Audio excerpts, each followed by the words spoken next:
사도 바울 일행이 2차 전도 여행 중에 데살로니가 지역에 들어가서 유대인의 회당에서 새 안식일 동안 말씀을 강론했지요.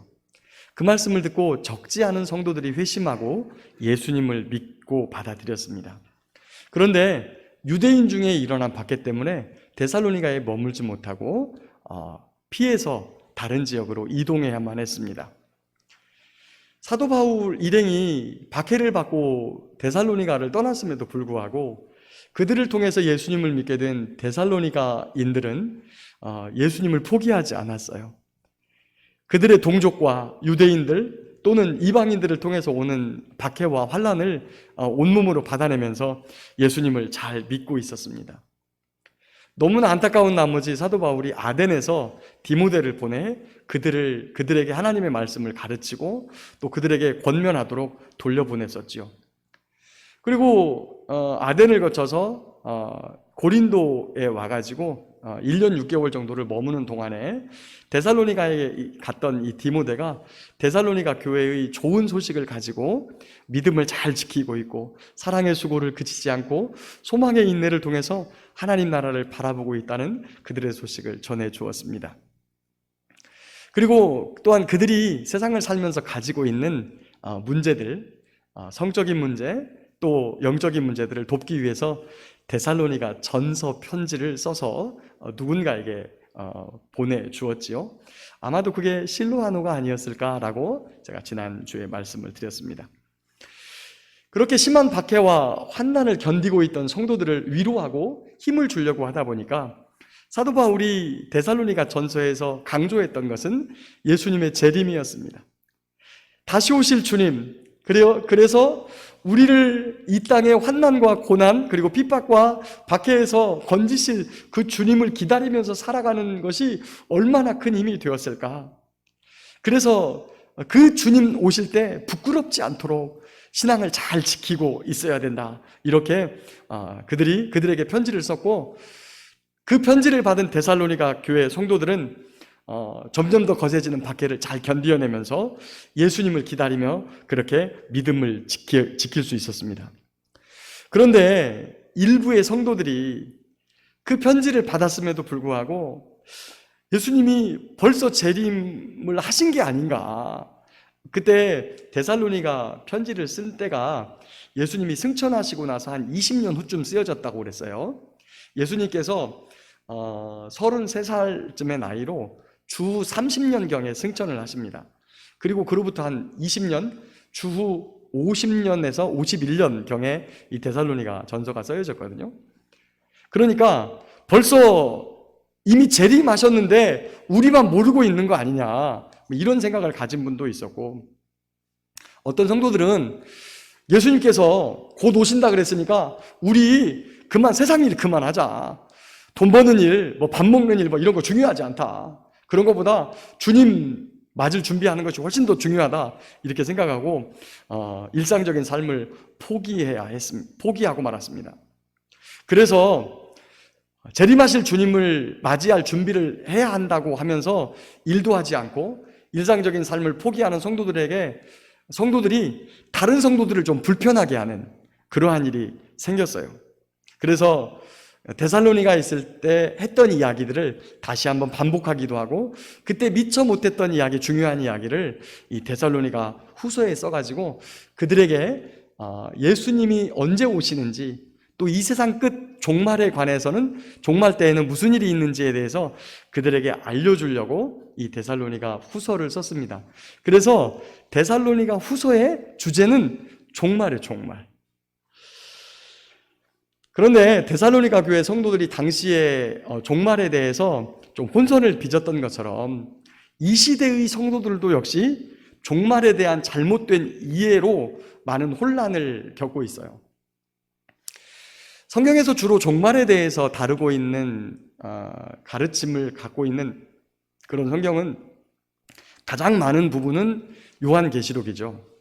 요한계시록, 그 다음에 지금 우리가 방금 읽은 데살로니가 후서, 전서에도 좀 있고요. 그 다음에 고린도후서 15장에도 있어요. 그리고 복음서에도 보면 마태복음 24장, 25장 이렇게 다른 복음서에도 전부 다 종말에 관한 교훈을 담고 있어요. 구약 성경에서는 가장 많은 교훈을 담고 있는 곳은 다니엘서 후반부, 스가랴서, 그리고 이사야 후반부, 이 부분이 종말에 대한 교훈을 담고 있습니다.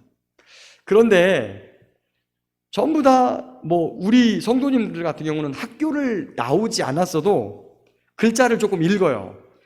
저희 교회에서 옛날에 전임 목사님께서 한글 학교를 하고 이래가지고 학교를 안 다니셨어도 글을 읽을 수 있습니다. 근데 글자를 읽는 것과 성경이 읽어지는 것은 좀 달라요.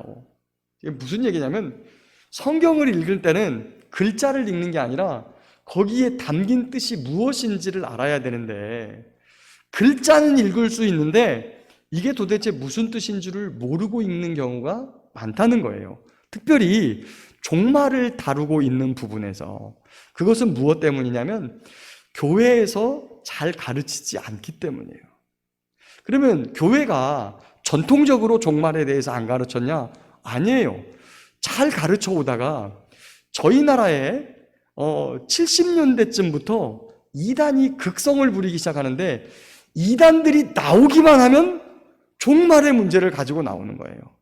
요한계시록을 잘못 해석하고 그것을 임의로 해석해서 지금의 이만희도 자기가 그 요한계시록에 나오는 다윗의 뿌리라는 거예요. 다윗의 뿌리가 예수 그리스도를 가르치는데 자기가 다윗의 뿌리라는 거예요. 흰말 타고 오는 사람. 아주 그냥 그렇게 해서 이 요한계시록을 잘못 해석해서 성도들을 미혹하니까 교회가 조심조심 이 요한계시록과 종말을 조심조심 가르치다 보니까 이게 가르침이 너무 적어요. 그러다 보니까 점점 더 성경 안에 있는 종말의 가르침에 대해서 한글 글을 읽어도 머릿속으로 들어오질 않는 거예요. 이해가 되지 않으니까. 우리나라 1992년에 아주 큰 문제를 일으킨 선교 단체가 하나 있습니다. 다가올 미래를 준비하라고 했던 다미선교회. 그 선교회의 지도자였던 이장님 목사가 예수님이 다시 오시는 재림의 날짜를 성경 어디에도 그날과 그때는 아무도 모르나니 하면서 한 번도 가르쳐주지 않은 그날을 1992년 10월 28일 자정에 오신다고 선포해버렸어요. 그리고 수많은 사람들이 그 가르침을 따라 예수님의 다시 오실 날을 준비하며 기다렸어요. 어떻게 기다렸냐? 그날 그 다미선교회 그 교회 건물로 들어오는 그 입구에 방송 3사가 나가서 카메라를 들이대고 중계를 했어요. 중계를. 얼마나 큰 문제였는지. 그래서 그날 자기들은 휴고 될 거라고, 여기 다시 안 온다고 직장 사표 내고 학교 그만두고 그 다음에 집 팔아서 땅 팔아서 다 바치고 그날 그 교회로 다 들어갔어요. 들어가는 입구에서 주님 만날 때 흰옷 입어야 된다고 흰옷 하나씩, 우리 저 성가대 가운 같은 거 저거 하나씩 나눠주고, 아니 그 흰옷이 성경에 나오는 흰옷이 그게 아니라 성도들의 옳은 행실이라고 딱 찍혀 있는데, 요한계시록에 그 흰옷이 그런 옷 입는다고 예수님 만나는 게 아닌데 입구에서 그거 하나씩 나눠주면서 그날 다 자기들은 예수님 만나러 가니까 이래가지고 그거 반대하면 심지어 이혼까지 불사하고 거기 들어가서 가정이 깨진 수많은 사람들. 근데 자정이 돼도 옵니까? 오긴 뭐가 와요. 부끄럽게 고개를 숙이고 나가는 사람들의 그 모습이 실시간으로 중계돼가지고 아직도 역사적 필름으로 남아있어요. 그 일 이후로 대한민국 교회가 내리막길을 걷기 시작했다는 거 아닙니까?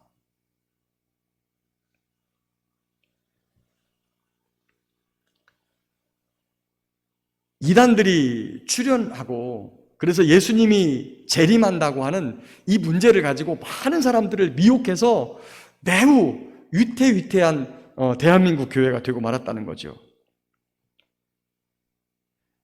그런데 그런 일이 지금만 있었던 게 아니라 이미 2000년 전에도 데살로니가 교회에서 그런 일이 있었다고 오늘 성경에 말하고 있는 거예요. 현재 교회에서 설명하는 종말론은 크게 세 가지 정도인데 천년왕국을 어떻게 보느냐에 따라 각기 다른 관점을 가지고 있습니다. 여기 화면을 한번 볼까요? 제가 하도 손가락질을 하면서 했더니 우리 권사님이 요걸 하나 좋은 걸 하나 주셨어요.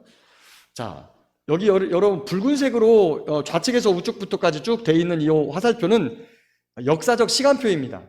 우리가 시작과 끝을 알 수 없죠. 그래서 화살표로 영원 전부터 영원까지를 나타내고 있습니다. 자, 예수님의 초림이 구약과 신약을 나누는 분기점이 됩니다. 자, 그리고 지금은 신약 시대, 교회 시대가 되죠. 자, 이 교회 시대 끝에 세상 끝이 오는데, 그때 세상 끝이 예수님의 초림과 재림 사이, 이 사이가 재림에 임박해서 큰 환난과 배교의 사건이 벌어진다고 성경은 이야기하고 있습니다.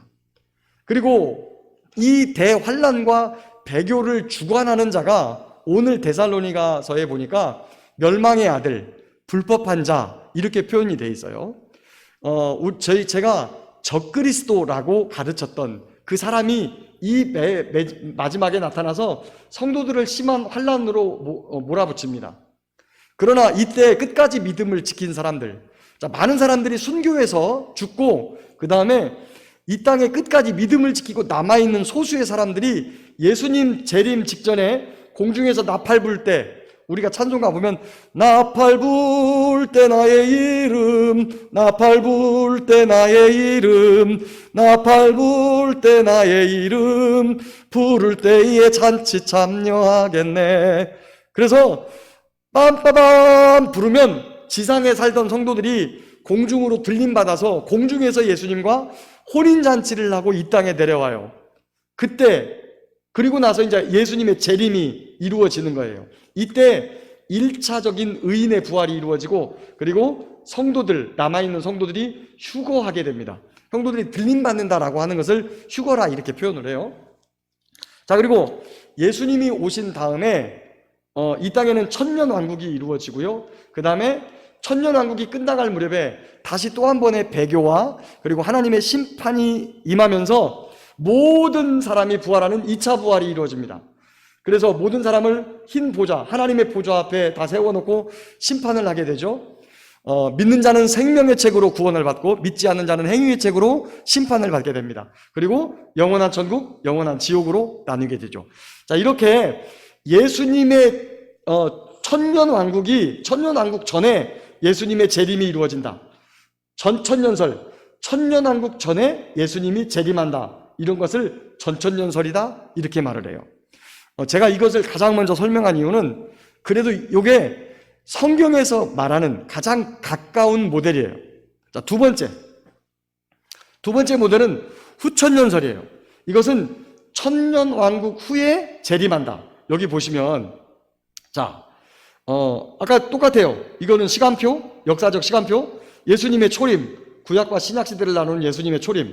자, 예수님이 오시고 난 다음에 예수님의 제자들에 의해서 복음이 세계에 전달됩니다. 복음을 믿은 사람들은 어떻게 되죠?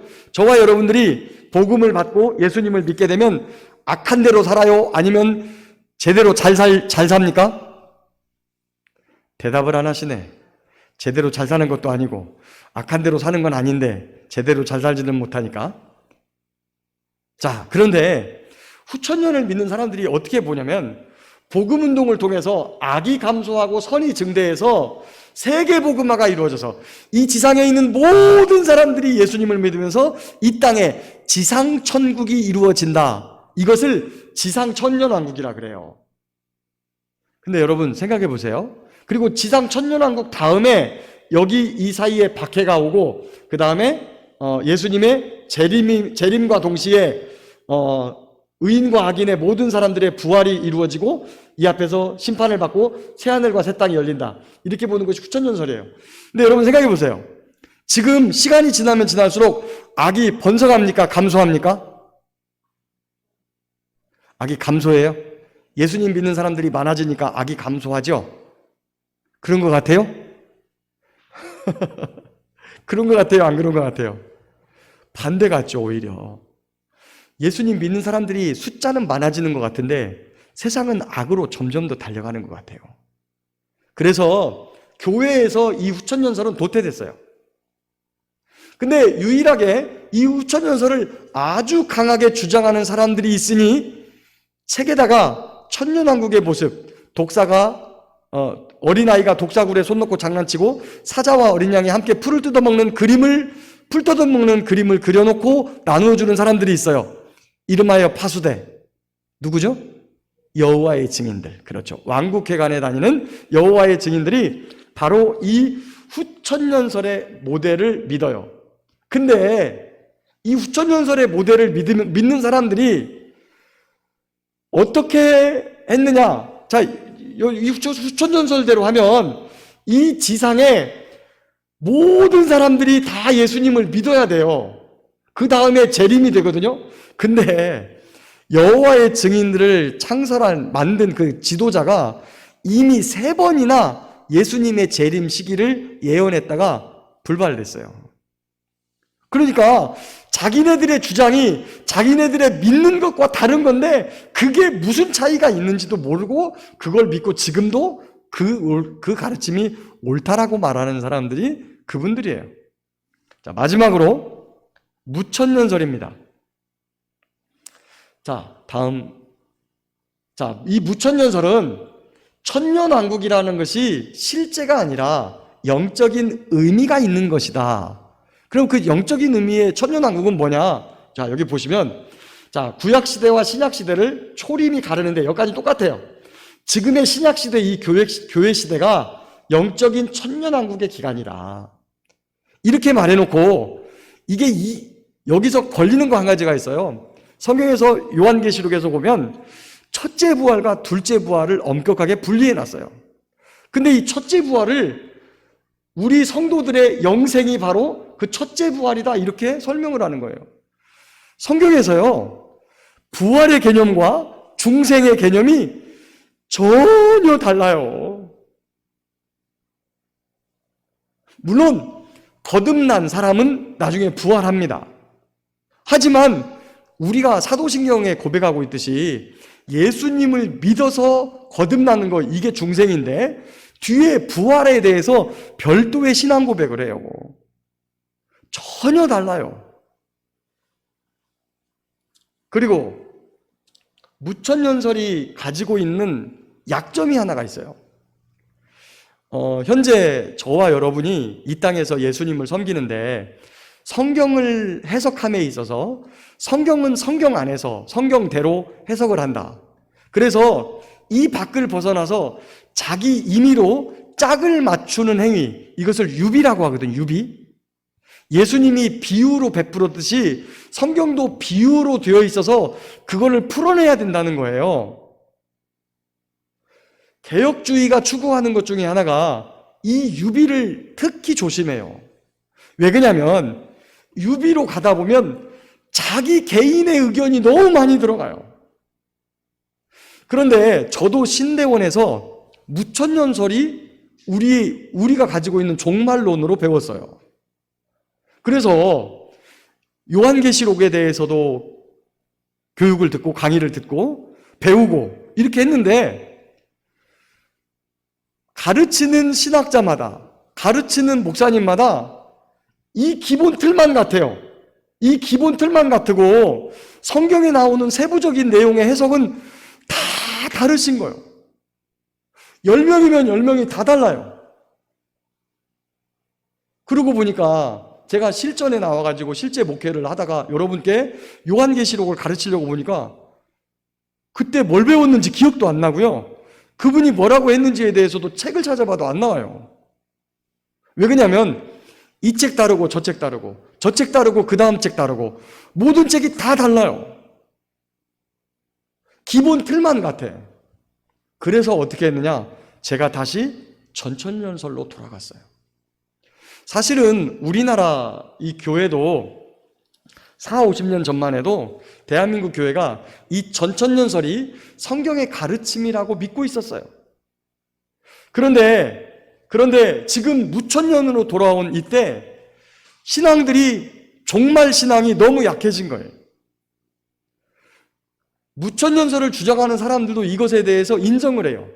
무천년을 기준으로 성경을 배우게 되면 종말론이 약해가지고 믿음이 약화된다. 이 사실을 다 인정을 해요. 그러면서도 여전히 무천년을 주장하고 가르쳐요. 그리고 이 무천년은 비유가 너무 심해가지고 성경을 배우는 성도들이 잘 몰라요. 한번 배울 때는 늘 그래요. 배울 때는 아 그렇구나. 배우고 나면 아까 뭐라 그랬지? 아무도 몰라요. 이런 현상들이 지금도 나타나고 있어요. 그런데 자 다음 아까 여러분에게 보여줬던 이 전천연설 있죠? 이 전천연설도 오늘 이 본문에 나오는데 2장 3절과 4절 보면 거기 보면 배교하는 일이 있고 그 다음에 불법의 사람 멸망의 아들들이 나타난다. 바로 이거예요. 이 대환란 때 배교하는 일이 나타나고 이것을 주장하는 자가 멸망의 아들 그리고 대적하는 자라고 하는 적그리스도가 나타난다. 이렇게 하고 있는 거예요. 복음이라는 것이 이스라엘 사람들에게 먼저 주어졌어요. 그런데 저와 여러분들이 지금 사도행전을 쭉 읽어오면서 서신서를 끼워서 읽고 있는데 유대인들에게 복음을 전하지만 유대인들은 그들에게 구원자로 보내주신 예수님을 버리고 심지어 못 박아 죽이고 그 주님이 부활했다라고 하는 소식을 전하는 이 제자들을 전부 다 잡아 죽입니다. 그래서 사도 바울이 뭐라고 그러냐? 너희가 그분을 버리기 때문에 우리는 이방인에게로 간다. 그래서 이 이방인의 충만한 숫자가 차기까지 유대인들이 예수님을 모른 척하다가 그들이 이제 예수님께로 다시 돌아올 때가 있어요. 그때가 언제냐면 바로 종말 직전입니다. 예수님의 재림 직전에 유대인들이 이 시기에 많이 돌아와요. 근데 예수님께로 돌아오게 되는 계기가 어떤 거냐면 처음에는 이 멸망의 아들 적그리스도로 예표된 그 사람이 유대의 성전 같은 것도 재건해 주면서 이스라엘 백성들을 위해주는 척해요. 그러다가 3년 반쯤 지나서 자기가 하나님이라고 거기 2장 4절에 보면 하나님의 성전에 앉아서 자기를 하나님이라고 내세워요. 그래서 무슨 일이 벌어지냐면 마태복음 24장에 보면 멸망에 가증한 것이 서지 못할 곳에 설 것을 보거든. 이 말씀은 다니엘서 7장 7절을 인용한 말씀인데요. 그 멸망에 가증한 것, 사람이고 적그리스도인 그 사람이 서지 못할 곳에 성전이신 성전의 좌정해야 되시는 하나님의 자리에 앉아서 자기를 하나님이라고 자기를 섬기라고 말하는 그때서야 우리가 참 그리스도를 몰랐구나. 그가 메시아인 줄 알고 그를 메시아라고 생각하고 막 떠받들고 있다가 갑자기 그가 자기가 하나님이라고 말하고 멸망에 가증한 곳에 선 그때사 바로 지금 우리로 봐서는 2000년 전이죠. 예수 그리스도가 바로 하나님께서 약속하신 메시아구나라는 사실을 깨닫고 주님께 돌아와요. 이런 일이 있어야 하는데 지금 아직은 그런 일들이 벌어지고 있지 않다라고 하는 것이죠.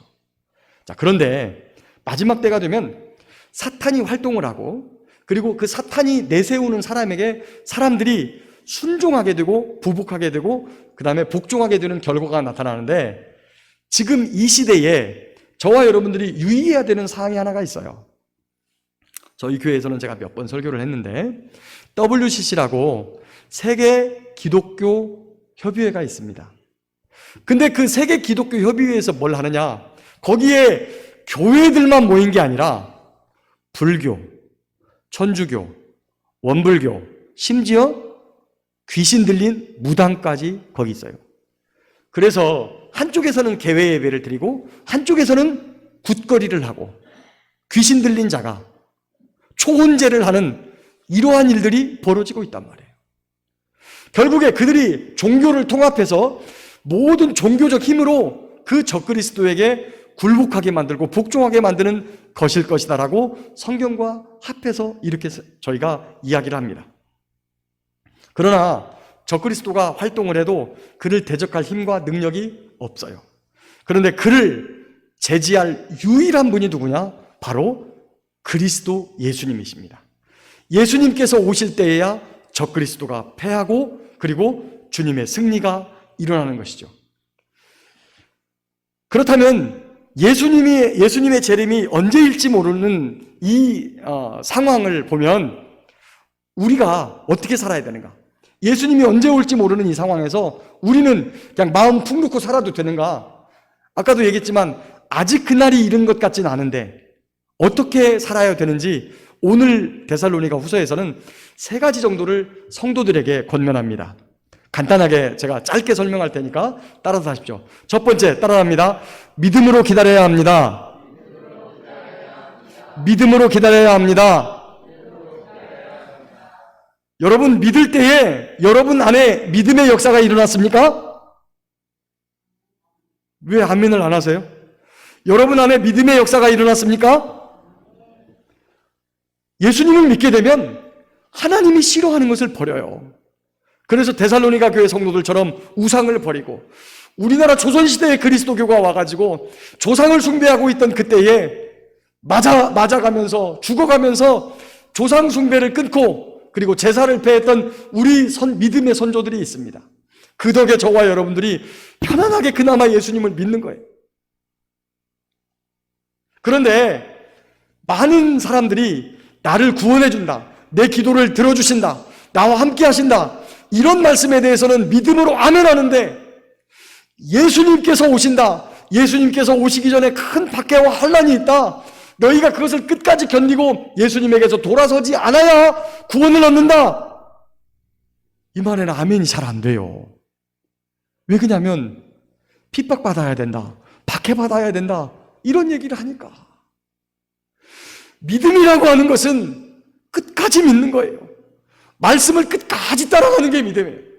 재림하신다고 하는 그 말씀, 나에게 상급 주시러만 오신 것이 아니라 믿음 지키지 못하고 잘못하게 되면 심판받는다라고 하는 말씀도 그 안에 있다는 거예요.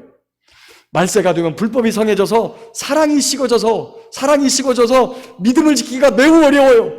그래서 우리 주님께서 끝까지 견디는 자는 구원을 얻는다, 이렇게 말씀을 하셨습니다. 누가 믿음이 큰 사람이에요? 자기 확신이 강한 사람입니까? 자기 주장이 강한 사람입니까? 아닙니다. 주의 말씀이 그대로 될 것을 믿고 그 말씀대로 살아가는 사람이 믿음 좋은 사람인 거예요. 그런 큰 믿음, 좋은 믿음 가지고 주님의 재림을 기다리며 사는 저와 여러분들 되시길 축복합니다. 두 번째, 따라합니다. 흔들리지 말아야 합니다.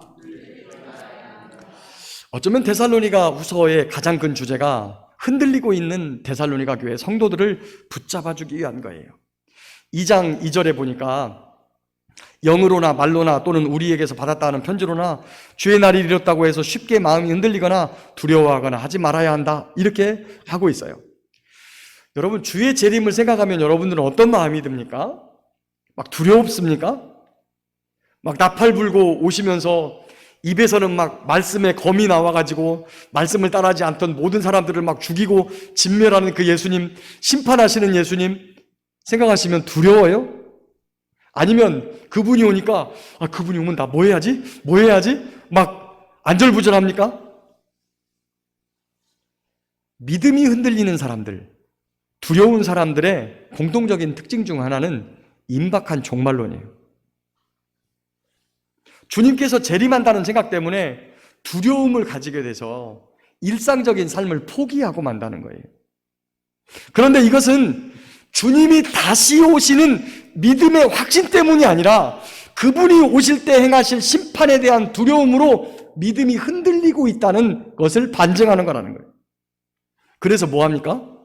하던 일 그만두고, 직장 그만두고, 학교 그만두고, 그거 말리는 가족하고 이혼하고 가정 내팽개치고. 처음에는 믿음 좋은 것 같죠? 근데 가지고 있는 거 다 쓰면 목구멍이 포도청이라고 먹고 살아야 되잖아요. 그러니까 어디 갑니까? 성도들한테 먹을 거 꾸러 가는 거죠. 데살로니가 교회 성도들 중에 일부가 그랬다는 거예요. 그래서 사도 바울이 그들을 향해서 뭐라 하면 누구든지 일하기 싫어하거든 먹지도 말게 해라. 여러분, 이 일하며 먹게 하는 이 법칙은 하나님이 언제 정해놓으신 거예요? 에덴 동산에서 죄 짓기 전에 먼저 해놓은 거예요. 우리가 죄 지은 게 창세기 3장인데 창세기 2장에서 뭐라고 말하냐면 거기 보면 이 에덴 동산을 경작하고 지키게 하라. 거기서 일하게 하셨다는 거예요. 우리가 일해야 먹고 사는 거는요, 하나님이 천지 창조하시면서 우리에게 맡겨주신 거예요. 그 법칙이에요. 이 법칙은요, 예수님 믿었다고 일 안 해도 된다. 예수님 오시니까 일 안 해도 된다. 이거 아니에요. 천국 가서도 할 일이 있다는 거 아십니까? 적은 일을 맡겼다가 충성하니까 나중에 어떻게 한대요? 많은 것 맡기신다 그러잖아요. 많은 거, 천국 가서. 저는 그래서 제가 천국에 가면 제가 하는 말이 있습니다. 예수님께서 무슨 사명을 주실 텐데 그 사명 주시기 전에 몇 가지 하고 싶은 일이 있어요. 첫 번째는 세계 곳곳을 여행하고 싶은 세계 여행에 대한 꿈이 있고요. 두 번째는 우주 여행의 꿈도 있어요. 그래서 하나님이 만들어 오신 세상을 구석구석 가서 보고 우와 한 100년 걸릴까 200년 걸릴까 모르겠는데 하나님 저 그때까지만 잠깐만 좀 휴가 좀 주세요. 거기 좀 갔다 오고 나서 그 다음에 일할게요. 제가 이제 그러니까 그때 가서 여행할 꿈이 있기 때문에 여행 못하는 것에 대해서 별 관심이 없어요. 여행에 대해서 뭐 저기 해외여행 가고 뭐 성지순례 가고 이런 것도 별 관심 없다니까요. 그때 가면 되지. 그때 시간 겁난데 이야 영원한 시간이 있는데 뭔 걱정이 뭔 걱정. 근데 예수님 금방 온다고 그래서 하던 일 때려치우고 이게 얼마나 사도 바울이 이것에 대해서 권면하냐면 게으르게 행하고 전통대로 행하지 않는 모든 형제에게서 너희들 떠나라. 그 사람 이런 생각을 가진 사람입니다라고 지적하고 지목하고 그리고 그에게 경고해라. 왜 이렇게까지 강하게 말합니까? 임박한 종말론이라는 것이 매우 큰 문제를 일으키고 믿음과 상관이 없기 때문에 그래요. 우리가 주님에 대한 믿음이 있다면, 주님의 말씀에 대한 믿음이 있다면 우리는 흔들리거나 두려워할 필요가 없어요. 왜냐하면 우리 주님이 다시 오시는 건 우리를 심판하려고? 아니요. 우리를 구원하시려고. 그 믿음 가지고 살아가는데 뭐 그렇게 두려워요. 왜 두려워합니까? 믿음대로 안 사니까 두렵죠. 이대로 살면 나 혼날 텐데 그러면 그 삶 버리면 되잖아요. 그거 버리고 하나님이 기뻐하시는 삶 살면 됩니다. 두려워하거나 흔들리지 않는 믿음으로 재림의 주님을 기다리는 저와 여러분 되시길 축복합니다. 세 번째 따라합니다. 말씀을 지켜야 합니다. 2장 15절 말씀이니 보니까 형제들아 굳건하게 서서 말로나 우리의 편지로나 가르침을 받은 전통을 잘 지켜라. 사도 바울이 그때는 전통이란 말을 썼어요. 좋은 것을 행하면서 살아가는 것. 근데 지금은 그게 우리의 성경에 나와 있죠. 여러분, 성경이 66권 굉장히 방대한 분량인데 여기에 안 나오는 것은 다 악한 겁니까? 아니에요, 여러분. 이런 말씀 드리기는 조금 조심스러워요. 불교가 다 악합니까? 불교의 자비의 정신은 예수님께서도 하신 말씀이에요. 이슬람교가 다 악합니까? 아닙니다. 약한 자를 긍휼히 여기고 구제를 잘하는 것 하나님께서도 강조하셨던 거예요. 그런데 그 사이사이에 인간적인 악한 가르침과 하나님을 찾지 못하게 오히려 막는 것들이 있기 때문에 그것을 악하다고 말한 것이 다 악한 게 아니에요. 목민심서라는 거 아시죠? 정약용 선생님이 쓰신 거. 거기에 어디 틀린 말씀 하나가 있습니까? 관에서 근무하시는 분들은 반드시 날을 새서 읽어봐야 되는 말씀들이에요.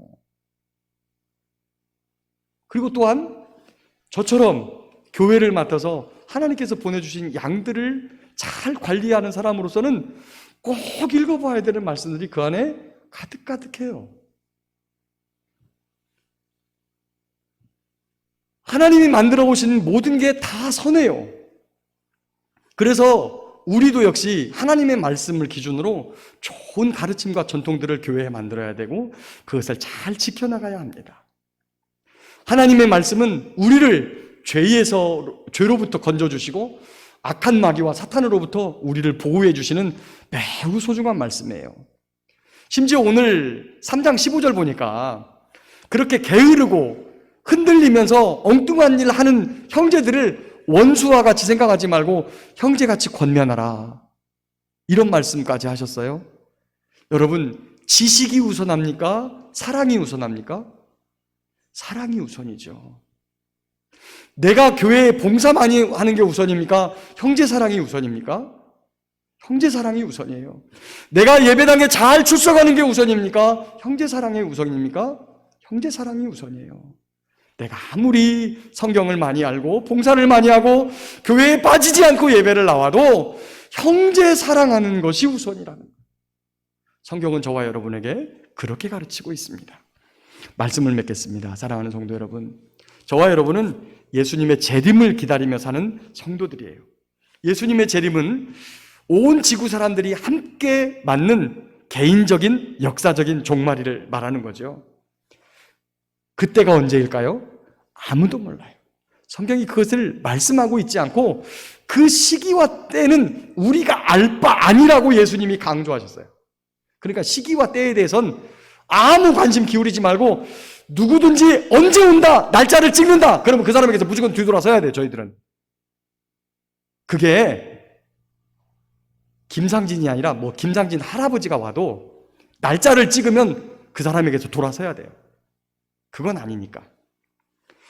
예수님 오시기 직전까지도 그 날짜는 가리워져 있을 거예요.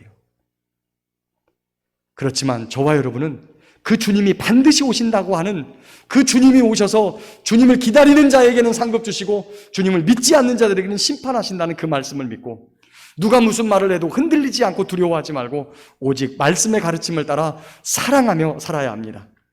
그러면 우리 주님께서 다시 오시는 날 저와 여러분을 그 넓은 품 안에 안으시고 잘했다, 착하고 충성된 종아라고 칭찬하시면서 맞아주실 것을 믿습니다. 이런 귀한 믿음을 가지고 살아가는 저와 여러분들 되시기를 예수님의 이름으로 축복합니다.